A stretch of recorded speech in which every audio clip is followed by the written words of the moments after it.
বাবা রে, কোথায় তোরা বাবা? একটিবার এই মা জননীর কাছে আয় না বাবা। আজ দুদিন যাবত তোরা যে দানা পানি কিছু খাসনি বাবা। আমি মা হয়ে কেমন করে সহ্য করি বল বাবা।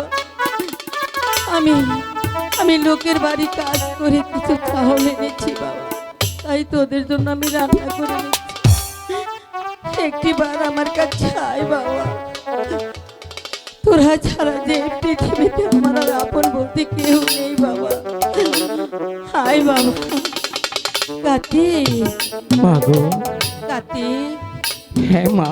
তুই এসেছিস বাবা? হ্যাঁ মা, আমি এসেছি। আয়, আমি তোদের জন্য খাবার এনেছি বাবা। মা, বল না বাবা। সারা জীবন তুমি আমাকে আগে খাইয়েছো তাই না? দিয়েছি। আজ তোমার কাছে আমি বলবো না আমাকে আগে খাইয়ে দাও। কেন বাবা? দাদা আমার বড়, দাদাকে তুমি আগে খাইয়ে দাও মা। তোর দাদাকে খাইয়ে দেব? হ্যাঁ মা। কোথায় তোর দাদা? ওই তো শুয়ে আছে।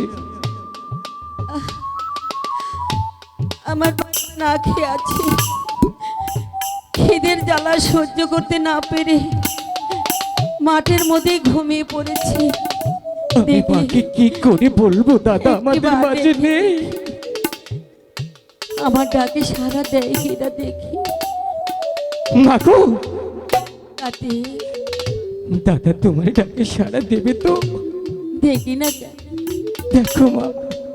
গণেশ, গণেশ, ওঠ না বাবা। আমি তোর জন্য খাবার এনেছি বাবা, ওঠ না বাবা। আমি তোর মা জননী বাবা, কথা বল বাবা। কাতি, মা। কথা বলছে না কেন? মা গো, বল না বাবা। জানি না তুমি কি করবে, আমি বুঝতে পারছি না মা। কি হয়েছে তোর দাদা? মা গো, দাদা তোমাকে আমাকে ছেড়ে ছেড়ে? তোমাকে আমাকে ছেড়ে ছেড়ে? এই পৃথিবী থেকে বিদায়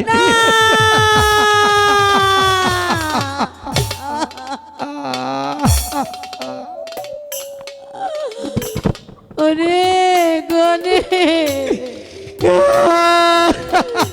বাবা, আমি তোকে ছেড়ে কেমন করে থাকবো বল না বাবা।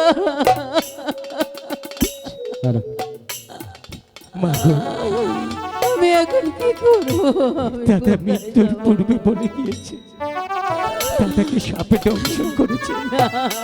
তুমি যে এই পদ্মামাকে প্রতি বৎসর পুজো দেও, সেই পদ্মামাকে যদি তুমি একবারে ডেকে দেখো, সেই বলতে পারবে কোন সাপে দংশন করেছে দাদাকে। ঠিক আছে বাবা, আমি একটিবার দেখে দেখছি কোথায় আছে পদ্মা। আমার ডাকে সারা দেবে কিনা দেখি। হাই গো মা গো, কোথায় রইলে পদ্মা আমার মা? মা গো দেখা দাও,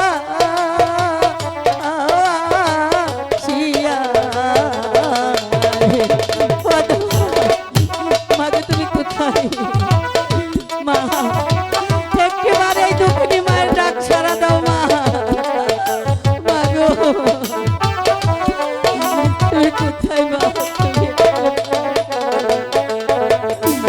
হাই গো, কে গো তুমি ডাকো না গো, আহা হই না কথা মা যাবো লিয়া।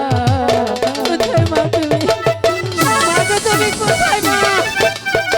একেবারে এসো আমার কাছে মা। মা গো,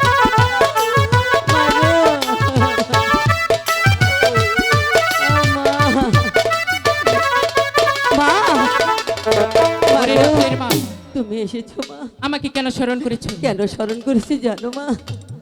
তোমার লাগে যে আমার বুকের মালিক সন্তানকে যে দংশন করেছে। কিন্তু কেন দংশন করেছে সে কথা জানতে চাইলে না? কেন মা বলো? তাহলে শোনো রাখালের মা, যখনই আমি আমার পিতার গৃহে যাচ্ছিলাম, তখনই তোমার রাখালগণ আমাকে দিয়েছে নিন্দা, করেছে তিরস্কার। আমার পিতাকে দেবতা বলে মানবে না, পুষ্পাঞ্জলি দেবে না, তাই তো তাকে কি উচিত শিক্ষা দিয়েছি। মা গো মা, আমার সন্তানরা অবুঝ মা, বুঝতে পারেনি। তুমি আমার সন্তানকে ক্ষমা করে দাও না। ছেড়ে দাও রাখালের মা। মা, মা গো, মা, তুমি অনেক ব্যথা পেয়েছো তাই না মা? তুমি অনেক ব্যথা পেয়েছো।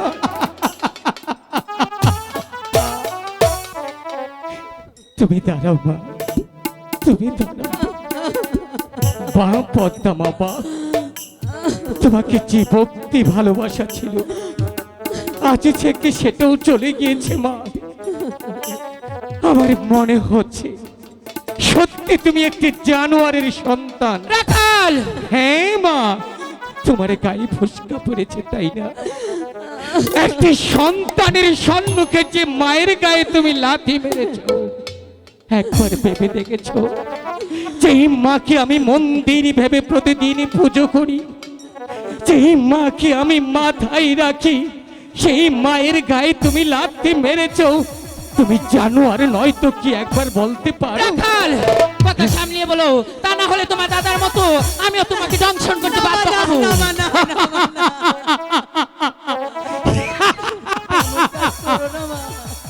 পদ্মা, সম্মান এবং ভালোবাসা দুটো জিনিসই থাকে ভক্তির উপরে। তুমি যে কাজ আমার মায়ের সাথে করেছো, আমার মনে বলছে আজ যদি আমার দাদা এই অবস্থায় না থাকতো, তোমার ভিতর থেকে কলিজাটা টেনে এনে আমি শিয়াল কুকুর দেখাই দিতাম। মা গো, এমনটা করো না মা। আমার এক সন্তান ভুল করেছে, আরেক সন্তানের জন্য আমি মা হয়ে তোমার কাছে ক্ষমা চাচ্ছি মা। তুমি বেশ, আমার রাখালের মা। সন্তানকে ভালো করে দাও মা। আমি তোমার সন্তানকে ভালো করে দিতে পারি, কিন্তু একটি শর্ত আছে। শর্ত? হ্যাঁ, শর্ত। কি শর্ত মা? তুমি বলো। যদি আমাকে একখানা পুষ্পাঞ্জলি দাও, তবেই তোমার রাখালকে ফিরিয়ে দেবো। মা গো, আমি এই পৃথিবীতে সবার চেয়ে দুঃখী মা। আমার ঘরে এক মুঠো দানা জোটে না, তোমাকে আমি কেমন করে পুজো দেব বলো মা? করি রাখালের মা, আমার পুষ্পাঞ্জলির বেশি কিছু আয়োজন নয়। 5টি ফুল, 5টি কলা, আতপ চাউল, খাঁটি কি হলেই চলবে। এও যদি তোমার গৃহে না থাকি, প্রয়োজনে তুমি নগরে নগরে ভিক্ষা করি আমার পুষ্পাঞ্জলির আয়োজন করো। না, মা, না। মানুষের কাছে কোনোদিন হাত পাতিনি, 7 দিন উপবাসে থাকতেও কোনোদিন মানুষের দাঁড়ে দাঁড়িয়ে বলিনি আমাকে কিছু খেতে দাও। আমরা আজ অনাহারে আছি, আমরা পারবো না মা, পারবো না। ঠিক আছে রাখাল, তাহলে থাকো তোমার রাখালদেরকে নিয়ে, আমি চলে যাচ্ছি। মা গো, ও মা, তুমি যেও না মা। তুমি যা বলবে আমি তাই করবো মা। তবে তাই চলে যাও, আমার পুষ্পাঞ্জলির আয়োজন করি, তারপর আমাকে স্মরণ করি। ঠিক আছে মা। ঠিকই বলেছো মা, আমার দাদার জন্য আমি ভিক্ষে কেন, প্রয়োজন হলে মানুষের পায়ে ধরে বলতে পারি। তবু যদি আমার দাদা ভালো হয়, আমার আর কোনো দুঃখ থাকবে না। ওগো গ্রামবাসী, আমাকে তোমরা সাহায্য করো। আমার যে আর কিছু নেই এক দাদা ছাড়া। আমাদেরকে তোমরা ভিক্ষে দাও, ভিক্ষে দাও, ভিক্ষে দাও।